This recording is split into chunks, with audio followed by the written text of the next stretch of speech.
Why moving in with your children after 70 can quietly undermine your independence. Old age is a phase of life where most people long for peace, a life without burdening their children, and the preservation of the independence they've built over a lifetime.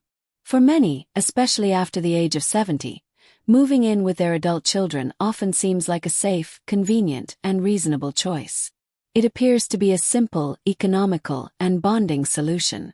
However, in reality, it can sometimes bring about subtle changes that quietly take away a part of the personal identity that seniors have long cherished, their independence.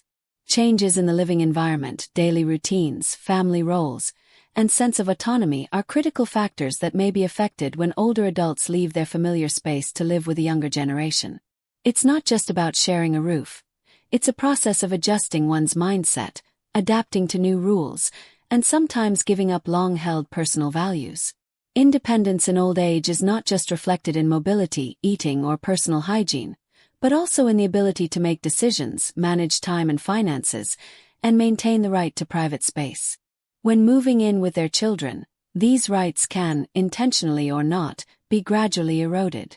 Some things are never spoken aloud, but they are felt, like the concerned looks from children when you want to go grocery shopping alone, or the gentle but controlling reminders about your sleep schedule, meals, or daily habits.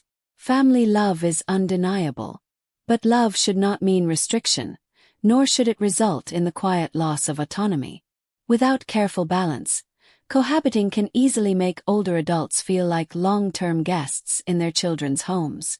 From there, self-confidence, joy in living, self-respect, and a sense of being valued can slowly wear away.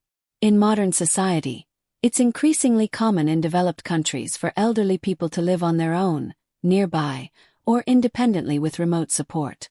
They understand that independence does not equate to loneliness. It is the right to live life their way, while still staying emotionally connected with loved ones. This very independence brings older adults a sense of value, purpose, and mental clarity each day.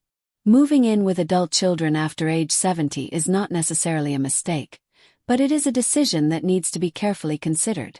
Beneath the surface of convenience lie subtle yet profound challenges related to psychology, habits, and personal needs. If not thoughtfully acknowledged, it can be the beginning of a quiet erosion of autonomy, a precious quality that the elderly have spent a lifetime working to protect. Why moving in with your adult children after 70 can quietly undermine your independence.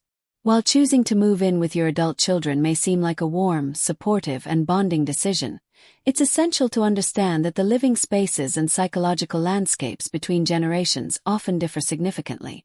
Older adults typically have a slower pace of life, prefer quiet environments, and value neatness and traditional living. In contrast, their children, often in middle age or younger, lead fast-paced lives, juggling work, raising children, and navigating the modern world's technological and social demands. These differences, though unspoken, can create a sense of distance even under the same roof if not empathetically addressed and adjusted. A subtle yet significant issue often overlooked is the feeling of being a burden that older adults may impose upon themselves when living with their children. Even if their children have no such perception, a few instances of seeing their children busy or hearing phrases like, "Don't worry about this, we'll handle it," can make seniors feel like they're becoming a weight on their family. This feeling acts like a silent shadow, leading them to withdraw, share less, and gradually abandon the independent habits they've maintained for years. Changes in the expression of autonomy are among the most evident signs of lost independence. Previously, when living alone, older adults could choose their meals, rest times, favorite TV programs, and social visits freely. However, after moving in with their children, even these small decisions are influenced by the household's dynamics. They might hesitate to cook their preferred dishes, fearing their family won't enjoy them, or avoid watching TV to not disturb a grandchild studying. Over time, these adjustments can lead to a psychological numbness, causing them to lose the habit of asserting their individuality. Another critical aspect is personal space, a vital component for seniors that's often underestimated in modern households. Living independently allows them to arrange their homes as they wish, leave books wherever they like, hang cherished photos without explanation, or simply sit silently by the window without interruption. In a shared living situation, personal space often shrinks to a single room, which may not even be entirely theirs due to the constant presence and activities of other family members. Beyond physical space, psychological boundaries are also easily breached. Many older adults feel the need to constantly fit in when living with their children, always being cheerful and agreeable to maintain family harmony. However, suppressing emotions and not living authentically can lead to mental fatigue, resulting in depression, sadness, and a sense of disconnection from their own lives. Financial dependency, even if minimal, can also contribute to a loss of control. When living alone, seniors manage their finances according to their preferences. In a shared household, they may become reluctant to spend, hesitant to suggest purchases, or refrain from expressing opinions to avoid being seen as interfering. Over time, this leads to a psychological retreat and the abandonment of personal financial management, a clear indicator of diminished autonomy. Moreover, the line between support and dependency becomes increasingly blurred. Children, out of love, might take over tasks like cooking, laundry, or medical appointments. Initially comforting, this can eventually erode the older adult's self-care skills. They may become less active, stop cooking, or rely entirely on reminders for medication. While well-intentioned, this convenience fosters passivity and undermines independence.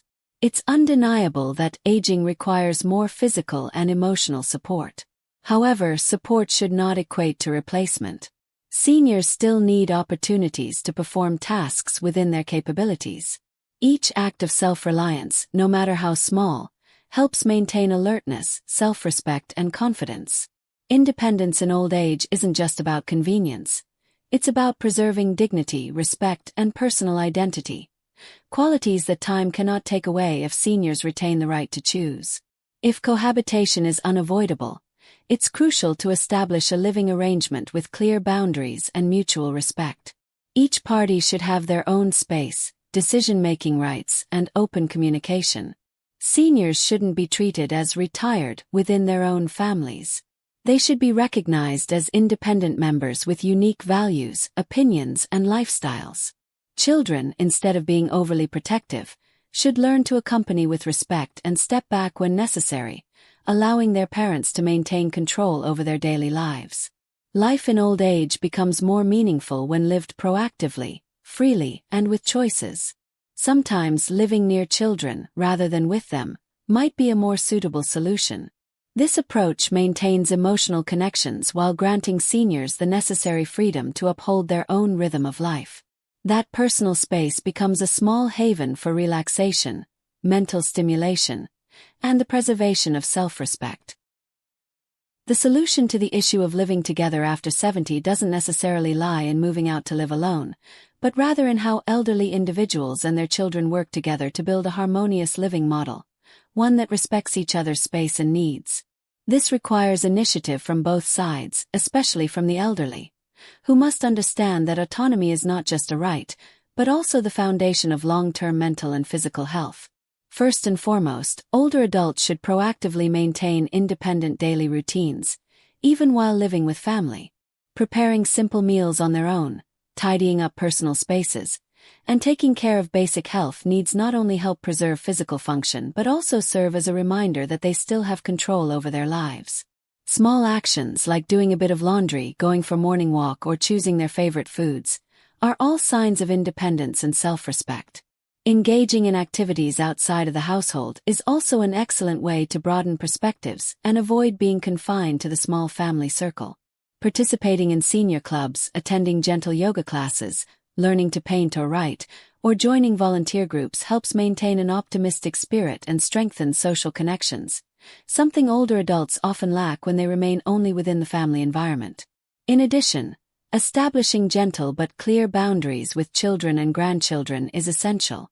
Older adults can communicate their need for personal space, quiet time, and autonomy over personal decisions in a sincere and calm manner. Rather than waiting until frustration builds up, they should express these desires from the beginning with a cooperative and positive attitude. When adult children understand that this is not about defiance but about preserving dignity, they are more likely to empathize and be supportive. Appropriate use of technology also enables seniors to stay socially connected without depending entirely on their children. Learning how to use smartphones, joining video calls with friends, or using social media to follow news and events are not just tools for connection, they also provide a sense of control. Technology, when approached correctly, becomes a bridge that helps older adults integrate with the modern world without losing their independence. In some cases, a living nearby but not together arrangement is a solution worth considering. Renting a small apartment close to their children allows for easy mutual support when needed, while still ensuring privacy and autonomy. This model is ideal for balancing two seemingly opposing needs: family connection and personal independence. Psychologically, older adults also need to shift their perspective on their role within the family. They don't have to constantly be a role model, a silent sufferer, or someone who's always useful. Instead, they should allow themselves to live true to their age, emotions, and personal needs. Being loved does not mean sacrificing everything. Being cared for does not mean giving up one's right to self-govern. Adult children should also be encouraged to see their parents as capable, intelligent individuals, not just frail elders in need of complete protection. Timely and appropriate support is essential, but imposing under the guise of love should be avoided. Honest conversations between generations can help eliminate misunderstandings, build trust, and create a strong foundation for cohabitation without compromising independence. One final but equally important factor is the mindset of the elderly themselves. Aging is not the end of freedom. It's a new chapter with its own challenges and opportunities. Embracing change, adapting with flexibility, and maintaining a lifelong spirit of learning are powerful tools for preserving autonomy and joy. Independent living doesn't mean being alone.